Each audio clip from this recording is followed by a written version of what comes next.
Welcome back, friends. Welcome back to the homestead. This is video 2 in my series of preparing for winter. In the first video I looked at the 4 main principles and of surviving winter or times of hardship, and the 4 things you need to look at. If you've not seen that video, go and watch that video first, because I do the introduction and those 4 things are the most 4 important things. In this video I'll go through everything else that I think about in preparing for winter, or we think about, and give you some tips, hints and tips of things that you need to think about. Do stay to the end, because the last point does affect everyone. It's really important, whether you live in a small flat in the middle of the city or a big homestead like us. You still need to think about that, so stick around to the end for that. Enjoy this second video. I'll leave a link to the first video down below, and let me know what you think in the comments, and yeah, enjoy the video. What other things do we need to think about? Thinking about weather and the snow and stuff like that. What do we need to do to be ready for that? Well, I need to, for just around the yard here, you need to check things. This is a great time to check the condition of your snow shovels. I've got our snow shovels out and I'm having a look at them. This one's great. This one broken from last year, so it probably needs replacing. The blue one's okay. My daughter's got a little one, but I think she wants a bigger one now. She likes to help as well. If you've got a snowblower, we don't at the moment, but we might get one. It's good exercise clearing the snow without a snowblower, to be honest, but the convenience of a snowblower is appealing. If you've got one, have you checked it? Does it start? Have you serviced it or got it serviced? If you can't do it yourself, you should be able to do it yourself, really. Change the oil, all those kind of things. Is it ready to go, really? Same goes with any winter machinery, other winter machinery. Do we need another snow shovel, maybe? Perhaps. What else can we talk about? The car. How are you going to get stuff in if you have bad weather? You know, you should always be prepared for a few days. You know, like I said, we can survive months, but you should be survive. You know, the stuff, the essentials. If you need to get out to get somewhere, some medication, that kind of stuff. How are you going to do that? Is your car ready for that? Have you checked the coolant? I could do a separate video on the car already, but very quickly, have you checked the coolant? Does it go down to the right temperature? Is your car ready? This is our current car. We've actually sold it and we're getting a new car, but the principles are the same. Now, we are mandated in Latvia to have winter tyres from the 1st of November, so we've actually got new tyres on here. You can see that they're studded, and winter tyres have these a different grip shape set on them. I can't remember the right word. These are called tines, I think, and they cause the tyre to heat up and melt what's on it. But the studs obviously give us grip, even in this tiny little car that we have, which has been very faithful to us. We can get on and off our homestead, no problem at all. And you're probably thinking, why haven't you got a big 4x4 or something like that? Well, we are getting one, to be honest. That's what we're getting. But with snow, it tends to be quite binary here, in terms of you're either snowed in because of how deep the snow is, or it's been snow ploughed and you can get out no problem at all. We get a snow plough that will come down to our yard and back again. It's a local farmer, actually, and he's contracted by the state to do that for us. The most we've been without him really is 2 or 3 days over a weekend, so it's not really a problem. I'll come back to that in a minute. Continuing with the car, do you have blankets in there? Have you got a snow shovel inside the car? We sometimes carry a chainsaw as well in case of, you know, if it's a really bad storm. You know, are you ready to go, really? Speaking of the farmer, even though we rely on the state to come and do the roads, they only do it because of my father-in-law being classified as disabled. Even though we have a child that needs to go to school, the state will not come and do it if the mandate's not reached. We would have to pay privately for that to happen. Regardless, we keep the telephone number of at least 2 farmers who we know have snow ploughs. One is the guy that we know, because if in an emergency we're stuck, we can call one and we can pay them. To be perfectly honest, if you rely on a tractor driver, you look after him. When the guy comes here, he gets he'll get a little something from us just to make sure that we know that he's looking after us, and if we ever in a spot of bother, he knows who's looking after him, sort of thing, when he does his rounds. Top tip there. Also, the car, don't forget to keep some spare fuel at home. We always have cans of cans of petrol here because we have chainsaws and trimmers and stuff like that.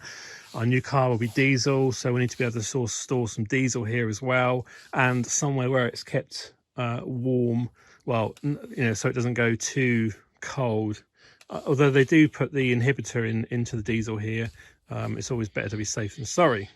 Next thing is medicines, first aid, things like that. What are you going to do if there's a problem that you can't get an ambulance out? You're going to deal with it yourself. Are you prepared with first aid training? Do you have a wide range of medication in your home that is easily accessible? Just for simple things really, like headaches, paracetamols, that kind of stuff. We have a bunch of stuff that we brought from the UK. We got 2 boxes, big boxes of medications, bandages, various ointments and stuff like that, so we can deal with most things here without having to go to a chemist. Medication here in Latvia tends to be more expensive than the UK, and certainly over-the-counter stuff is probably 10 times more expensive.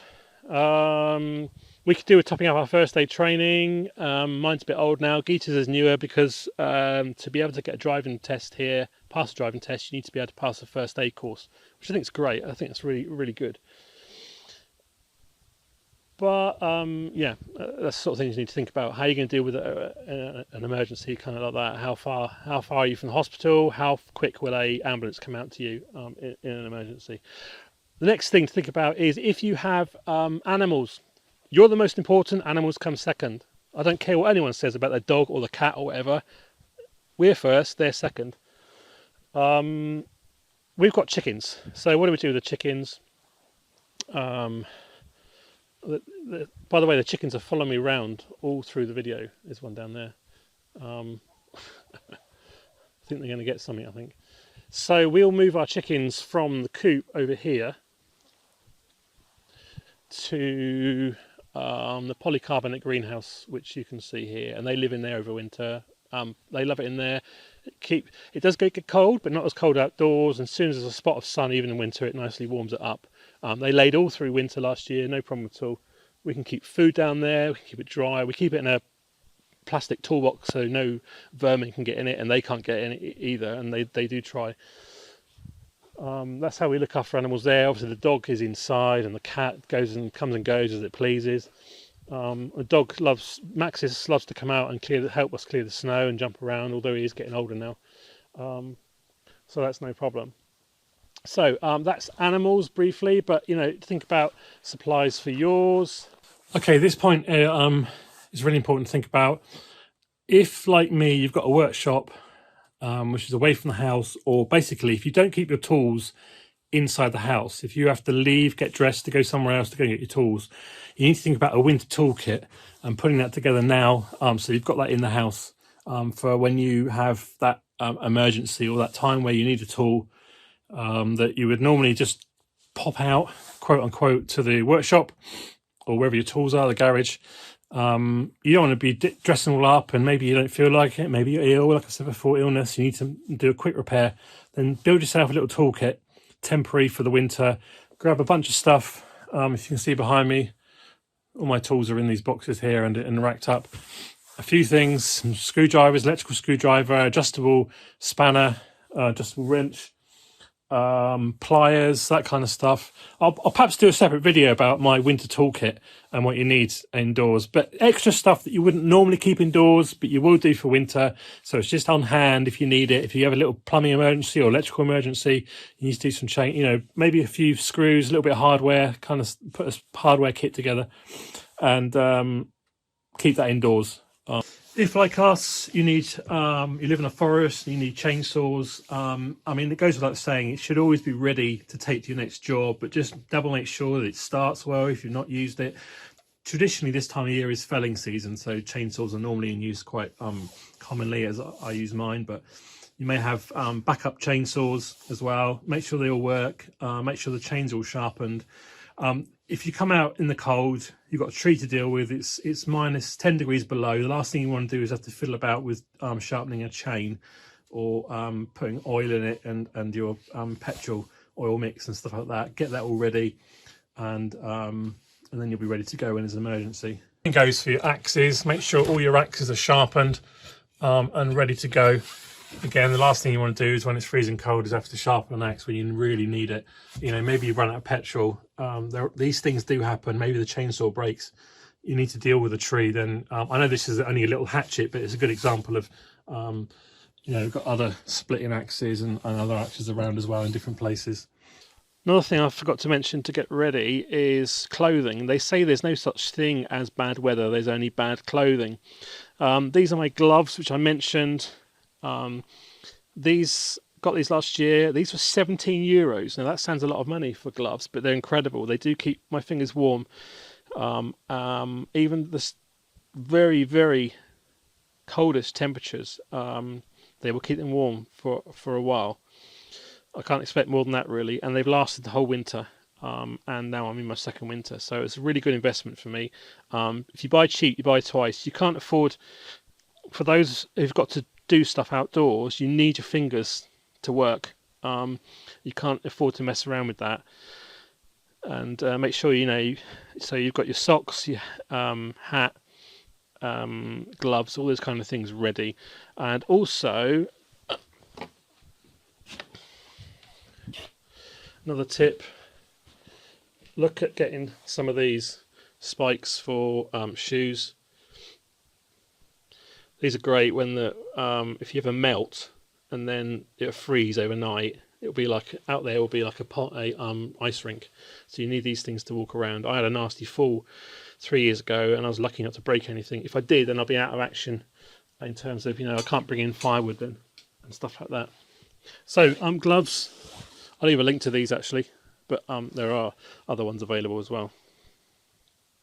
So I kind of want to move on to the last point now, which I think it was almost kind of a fifth pinnacle of those four things: the food, power, food, energy, water, and heat. Is a fifth one is kind of well-being, health and well-being really.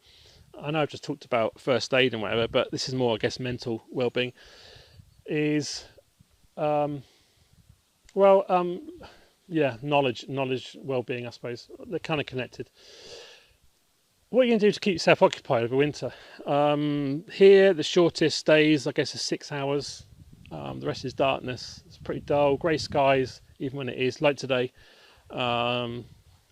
Pretty you know, grey and dull. What are you going to do to keep yourself occupied? Have you got games as a family, things that you like doing, traditions? Make sure you do them. Make sure you have games, and you know, don't rely on watching Netflix and stuff like that. Watching, you know, fixed to a screen, even though you're fixed to a screen now watching this video, which is ironic, I suppose. But you know, play some games, get a load of games in. I'm always looking for new games that we can play together, and activities and crafts and stuff like that, to keep your mental well-being up. Really, talk to people, especially blokes. Us blokes are terrible at talking to other people, and we can do that through the internet now, but we can still pick up a phone and talk to someone. Try and meet up if you can do. Make it. It's a bit of an effort sometimes to go out in the, you know, it's minus 25. There's snow on the ground, and you need to go and, but it's worth it just to go and, you know, see another face and talk to someone. So games, activities, talking to people. The other thing is knowledge. Use the opportunity in winter to gain knowledge. Plan the next year, obviously. What skills are you going to need to do those things that you want to do in the next year? Do a course, do something unusual, learn to knit or something. Gita found a men's knitting club online the other day. I like to learn new skills. Last year I learned how to do the 3D rendering you saw of the greenhouse. That's something I've never done before on Blender. And I looked into, taught myself to do electronics, to do the control systems for our passive solar greenhouse here. So that was fun. This year I'm going to be looking at renewable energy and how can we generate more renewable energy here, not just from solar panels, from other things as well. But I'll be doing some other learning as well, and I need to work out what those things are. Really, reading books is really great. Not on a tablet, not on an I forgot what these e-reader things are called from Kindles, but pick up a physical book. I'm in a book club. We get together every month. I do it through Skype with my friends back in the UK, and that's really good as well. Yeah, I think that's everything. I hope this video is not too long. I've got a feeling it will be, and I'll try and compact it as much as possible. But there's bags of tips, and I'll make sure that all the tips are written down in the description as well. Hope you found that interesting. What have I forgotten? What more could you add to what I've already said? Do put them in the comments below if I've forgotten something. Top tips that you've discovered and you could pass on to other people who are watching this video. If you got this far, thanks so much for watching and supporting our channel. Give us a thumbs up. Do subscribe if you're not already subscribed. Do check out some other videos, particularly if you found this one interesting and of use. There's lots of other ones on our channel as well. That's it for this video. Thank you very much, and I will see you on another video very soon. Bye for now.